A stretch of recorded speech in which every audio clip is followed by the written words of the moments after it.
వేసి 2-3 లవంగాలు 2 చెక్క వేసేసుకున్నాను అనమాట. తాలింపులో ఉప్పు పసుపు వేసి కొంచెం మరీ 100% కాకుండా 80% కుక్ చేసేసుకున్నాను కూడా తీసుకున్నాను అనమాట. ఇంట్లో కరివేపాకు 2 పచ్చిమిరపకాయలు పొడిగ్గా కోసుకున్న ఒక 2 పెద్ద ఉల్లిపాయలు, బఠానీ కూడా ఈ టైంలోనే వేసేస్తే మనకి ఉప్పు పట్టిద్ది అనమాట బఠానీకి.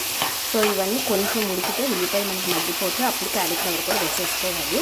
సో ఈ కర్రీ అయితే చాలా బాగుంటుంది, చాలా టేస్టీగా ఉంటుంది. తప్పకుండా ట్రై చేయాలి. సింపుల్గా ఈజీగా అయిపోతుంది అనమాట. ఉల్లిపాయ పేస్ట్ కూడా వేసేసి పచ్చివాసన పోయేంత వరకు కొంచెం ఫ్రై చేసేసుకోండి. కానీ క్యాలీఫ్లవర్ కూడా వేసి ఒక 2 నిమిషాలు ఈ విధంగా ఫ్రై చేసుకొని టొమాటోస్ యాడ్ చేసుకొని కారము, గరం మసాలా, తర్వాత ధనియాల పొడి, జీలకర్ర పొడి కూడా యాడ్ చేసేసుకోండి. ఇవన్నీ యాడ్ చేసి ఒక్కసారి కలుపుకొని టమాటా కొంచెం మగ్గాలి.